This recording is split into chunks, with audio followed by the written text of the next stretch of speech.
Oi, eu sou o Gui, e você já parou pra pensar como é feito o seu doce favorito? Então fica nesse compilado que provavelmente você vai encontrar ele. Oi, eu sou o Gui, e será que eu consigo fazer uma bala fine? É uma capinha de gelatina e um creme de baunilha no meio. Então eu comecei hidratando a gelatina e já fui fazendo uma calda de açúcar com bem pouquinha água e glucose. O segredo pra ficar parecido com o fine é usar muito pouca água. Com a calda a 115 graus já adicionei a glucose e a gelatina pra derreter. Voltei pro fogo baixo pra ajudar a dissolver e separei toda essa espuminha que forma na superfície. Agora é hora do corante vermelho e essência de morango. E um pouquinho de ácido cítrico. Espalhei toda a mistura da gelatina numa forma untada. E espalhei rapidinho com a ajuda de uma espátula. Quanto mais fininha a camada de gelatina, melhor. Deixei secando até o dia seguinte. E preparei o recheio, que é gordura vegetal, açúcar de confeiteiro e essência de baunilha. Bati bem e coloquei num saco de confeiteiro. Agora a parte mais satisfatória, desmoldar a capinha de gelatina. Então eu aqueci uma faca de ponta e fui cortando tirinhas e destacando dessa placa. Recheei bem no centro cada tirinha. Foi importante rechear bem no meio para conseguir fechar depois com um pincelzinho e água. Quando a água entra em contato com a gelatina, ela vira tipo uma cola, e com o dedo eu fui juntando as pontinhas. Essa parte foi bem difícil de fazer, eu não vou mentir não. Fine pra mim tem que ser azedinha. Então eu misturei açúcar com ácido cítrico e experimentei. E tava azedo, viu? Finalmente mergulhei os tubinhos no pozinho ácido. E tcharam, temos uma fine. Oi, eu sou o Gui, e será que eu consigo fazer uma tortinha do McDonald's? Essa sobremesa que sempre vem quentinha, é uma massa macia e crocante, e claro, com recheio de maçã, que é o melhor. Coloquei para bater manteiga gelada, farinha, água, açúcar e sal. Mas não deixei bater muito porque eu quero os pedacinhos de manteiga na massa. Então comecei o processo de abrir e dobrar essa massa várias vezes, pra deixar ela tipo uma massa folhada. Aí é só abrir, dobrar de um lado, dobrar do outro e repetir esse processo por 5 vezes. Depois é só embalar e levar pro freezer pra ela ficar bem durinha. Enquanto isso eu vou preparando o recheio de maçã. Comecei tirando a casca e cortando ela em cubinhos. Então foi só levar a maçã pra panela com açúcar, canela, um pouquinho de água e uma pitada de sal. Daí foi só deixar cozinhando na panela até começar a levantar umas bolinhas. Então adicionei um pouquinho de amido misturado com água pra deixar essa mistura mais cremosa. Agora bora preparar essas tortinhas abrindo a massa e cortando em 4 pra poder colocar o nosso recheio delicioso de maçã bem no meio. Eu caprichei no recheio pra ela ficar ainda mais gostosa. Depois foi só fechar a massa e apertando nas laterais como se fosse um pastelzinho. Pincelei uma mistura de glucose com água e levei pra fritar no óleo quente. E olha só como ela ficou bem parecida com a original. Ela ficou super crocante e deliciosa. Mas caso você não queira mexer com fritura, não tem problema, porque essa massa dá pra levar no forno também. Ela vai ficar um pouco mais crocante e menos macia, mas ainda assim ficou muito gostosa. Só pra vocês terem uma ideia, essa daqui é a tortinha feita no forno e essa daqui foi a tortinha frita. E aí, gostaram? Até o próximo vídeo! Oi, eu sou o Gui, e será que eu consigo fazer um Snickers? É uma barrinha de chocolate ao leite com caramelo, amendoim e nougat de amendoim. E para começar, eu fui fazendo o nosso caramelo, derretendo o açúcar até ele ficar caramelizado e adicionando creme de leite, logo depois um pouquinho de manteiga. Quando ele chegou na temperatura de 101 graus, eu adicionei os amendoins. Pode ser o torrado mesmo, eu adicionei uma pitada de sal para ficar ainda mais gostoso. Então espalhei esse caramelo numa forma untada. Para fazer o nougat, ou torrone, como vocês devem conhecer, a gente faz uma calda de açúcar, glucose e água. Deixa ela fervendo até chegar na temperatura certa. Enquanto isso, é só ir batendo as claras com um pouquinho de açúcar até virar um merengue. Quando a calda chegar na temperatura de 140 graus, a gente vai despejando nos cantos da batedeira bem devagarinho pra incorporar. E deixa batendo até a mistura esfriar. Então é só adicionar a pasta de amendoim, bater mais um pouquinho e ficou pronta a nossa camada de nougat. Daí é só espalhar por cima da camada de caramelo. Depois de levar pra geladeira, é só esperar ficar firminho e usar esse molde no tamanho do Snickers pra cortar em barrinhas menores. Como pra mim caramelo sempre tem que ser salgadinho, eu coloquei mais um pouquinho em cima de cada uma das barrinhas. Depois mergulhei no chocolate ao leite derretido e temperado. Fiz aquela gracinha em cima pra ficar bem parecido com o Snickers original. Depois de todos prontos, eu analisei bem e visualmente estava muito parecido. Mas o sabor, meus amigos, vocês não têm ideia. Ficou praticamente igual o original. E eu fiquei tão feliz com o resultado que eu até fiz uma dancinha. E aí, qual o próximo docinho vocês querem? Oi, eu sou o Gui. Será que eu consigo fazer Ferrero Rocher? Esse foi um dos mais pedidos por aqui. É um chocolate com cheirinho de avelã, wafer de chocolate, Nutella e uma avelã inteira. Primeiro eu tostei a avelã pra pelinha sair mais fácil. É só colocar num pano e esfregar bem que sai tudo. Eu separei as maiores e as mais bonitas pra deixar inteiras, e o restante eu levei pra triturar no liquidificador. Peneirei pra separar o pozinho. Dessa vez eu fiz até o wafer, que foi só misturar farinha, amido, cacau e sal, depois adicionar água e manteiga derretida. Misturei bem e levei pra uma forma uma camada bem fininha. Passei até ela ficar douradinha, mas ainda maleável. E moldei nessa forminha esférica. Levei novamente pro forno pra ela secar e ficar parecendo um fandangos. Recheei com Nutella, uma avelã no meio e fechei as casquinhas. Pra deixar na cremosidade da Nutella, precisa ter um aparelho específico. Como eu não tenho, eu preferi usar a Nutella mesmo. Então eu derreti e temperei o chocolate, mergulhei as bolinhas e passei no cheirinho de avelã. Pra finalizar, eu tive que colocar a mão na massa. Ou melhor, no chocolate. Fiz essas camadas bem fininhas pra ficar com o acabamento igual do Ferrero Rocher. Agora, com todos os bombons prontos e rigorosamente passados pelo meu teste de qualidade, eu vesti os bombons de Ferrero Rocher e levei eles pro grande evento. Daí foi só colocar numa forminha marrom e ficou muito parecido com o original. Dá uma mordida aqui no meio pra vocês verem. E aí, gostaram? Então me fala qual o próximo docinho vocês querem que eu faça por aqui.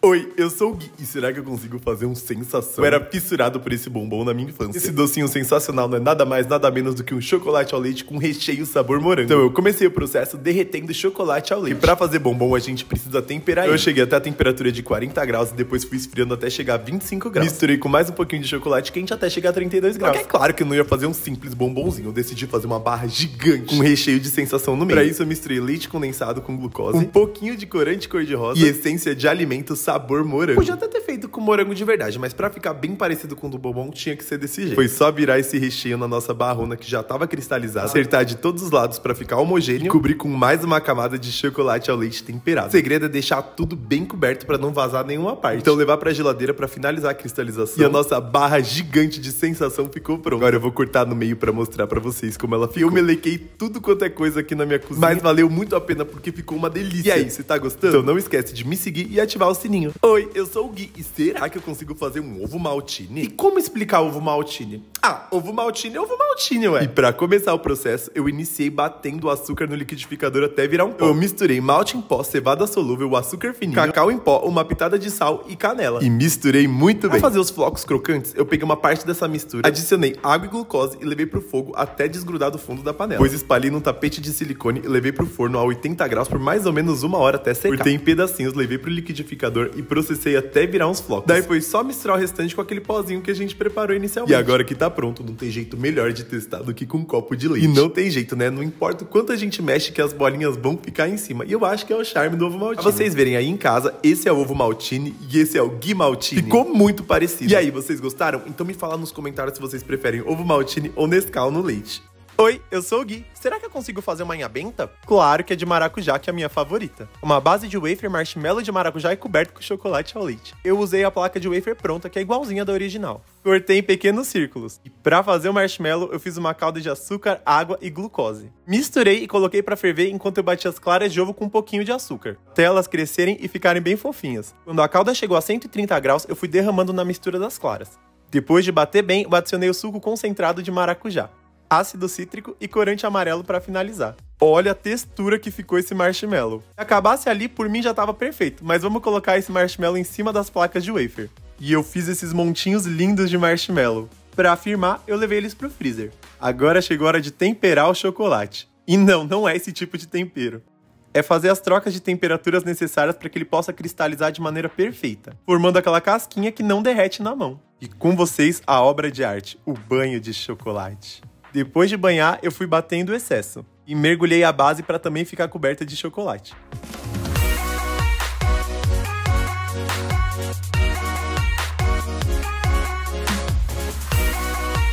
Oi, eu sou o Gui, e será que eu consigo fazer um choquito? E vocês já sabem, né? É um leite condensado, caramelizado, com flocos crocantes, um delicioso chocolate Nestlé. Eu comecei caramelizando o açúcar e adicionando leite condensado em seguida. Cozinhei muito bem até incorporar, pra então dar início no nosso processo do nougat, fazendo uma calda com açúcar, glucose e água e levando pra cozinhar. Enquanto isso, claras e açúcar na batedeira. Quando a calda chegou a 140 graus, eu fui despejando aos poucos no nosso merengue. Quando o nougat começou a esfriar, eu adicionei o leite condensado caramelizado, cacau em pó, gordura vegetal e leite em pó. Despejei essa mistura numa forma untada e levei pra gelar até ficar firminho. Daí foi só cortar em barrinhas menores do tamanho de um choquito, acertar as pontinhas pra ficar perfeito. Então, temperar o chocolate ao leite e adicionar flocos de arroz. Daí é só mergulhar nossa barrinha de nougat nessa mistura de chocolate e levar pra um tapete de silicone. Dessa vez eu fiz choquitinho e choquitão. E olha só que lindo que ficou. Vocês já sabem, né? Muito parecido com o original. Só que dessa vez eu achei o recheio um pouco mais cremoso que o tradicional. Mas ainda assim, muito gostoso. E aí, vocês gostaram da minha versão de choquito? Então me fala qual o próximo chocolate vocês querem que eu faça por aqui. Oi, eu sou o Gui, e será que eu consigo fazer um tablito? Esse com certeza foi o picolé da minha infância. É um sorvete de creme, chocolate ao leite no meio, uma casquinha de chocolate branco com pralinê de amendoim. Pra fazer o sorvete eu misturei creme de leite fresco, leite condensado e extrato de baunilha. E despejei ele numa forminha de paleta mexicana. Vai facilitar muito o processo de fazer o tablito. Veio pro freezer por mais ou menos umas 6 horas. A camada de chocolate eu comecei caramelizando o açúcar e adicionando o amendoim, espalhando num tapete de silicone até endurecer. Depois levei pro liquidificador e deixei triturar até virar floquinhos bem pequenininhos. E olha como essa forminha facilita demais o processo. É só tirar o meio dela nela, preencher o buraquinho que ficou com chocolate ao leite. Então espeta com palito de sorvete no meio e pega o que sobrou da mistura de sorvete pra poder completar a forminha. Então é só levar pro freezer até terminar de endurecer. Depois eu derreti o chocolate branco e adicionei o nosso pralinê de amendoim. E levei essa mistura pra um copo alto pra gente poder mergulhar o sorvete. E por sinal saiu perfeito da forma. Então eu adicionei um pouquinho de óleo de coco pra deixar o chocolate mais fluido. Foi só chuchar o sorvete nele que a casquinha foi se formando instantaneamente. Agora bora pra parte mais importante, que é experimentar pra ver se ficou parecido com o original. E olha só que legal o chocolatinho no meio do meu tablito. E aí, vocês gostaram dessa receita? Então me fala qual é o próximo docinho que vocês querem que eu faça por aqui. Oi, eu sou o Gui, e será que eu consigo fazer um babalu? Ele é um chiclete que vem com vários sabores, mas nesse caso é de tutti-frutti com recheio de tutti-frutti. Pra fazer o chiclete, a primeira coisa que eu precisei foi a goma base pra fazer chiclete. Levei ela no banho-maria com glucose, ácido cítrico e essência de alimento sabor tutti-frutti. E foi só ir mexendo bem até derreter e virar essa pastinha, pra então poder adicionar o corante cor-de-rosa. A próxima etapa é despejar essa mistura no açúcar de confeiteiro. E meus amigos, não vai ter jeito, eu vou ter que colocar a mão na massa pra deixar o açúcar todo incorporado na goma de chiclete. Foi assim que eu descobri que pra fazer chiclete parece que você tá brincando de macio. E olha só como ficou macio, além de dar pra puxar muito. Mas como vocês sabem, babalu tem um recheio no meio. Então eu misturei glucose com corante rosa e essência de tutti-frutti. Ficou com um sabor muito parecido com a caldinha original. Agora, bora modelar esse chiclete. Eu comecei fazendo umas bolinhas e formando uma conchinha. Aproveitei pra encher esse buraquinho que ficou com a nossa caldinha de tutti-frutti. Fechei a parte de cima com outra conchinha e fui pinçando as laterais do chiclete. E olha só, não ficou tão parecido quanto o original, porque provavelmente eles fazem esse processo com massa. Mas o importante é apertar e sair caldinho. Nesse quesito, deu muito certo. E o sabor, será que ficou parecido com o original? Ficou muito parecido. Deu até pra fazer bola. E aí, qual que é meu próximo desafio? Oi, eu sou o Gui. Será que eu consigo fazer uma fine beijo? Esse foi um dos mais pedidos. E é uma balinha de gelatina com sabor de morango e nata. Eu não tenho uma forma de fine beijo. Eu comecei fazendo um carimbo com amido de milho e a balinha original. Pra fazer a balinha, eu fiz uma calda de açúcar com água, esperei chegar a 112 graus e adicionei a glucose. Logo em seguida, adicionei a gelatina hidratada e o corante branco. E a essência de morango e a de baunilha. Como essa balinha é mais macia, eu bati um pouco com fouet até ficar aerada. Dividi em duas partes e uma delas eu pintei com corante rosa. E então, fui despejando nos buraquinhos que eu fiz no amido de milho. A outra parte eu deixei branca mesmo e coloquei num saco de confeiteiro. Eu fui despejando logo em cima da parte rosa. Depois de deixar secando por um dia, saiu facinho do molde. Eu pincelei o excesso de amido e logo em seguida um pouquinho de água em cada balinha. Pois empanei numa mistura de açúcar com ácido cítrico. E olha só como ficou a minha versão da fine beijo. Tô até agora chocado em como ficou parecido. E aí, vocês gostaram? Então escreve aí nos comentários qual é a sua bala fine favorita. Aê, toca aí! Você me acompanhou até o final do vídeo. Agora comenta qual foi o seu favorito e se você tem algum desafio pra mim. Valeu, pessoal! Até a próxima!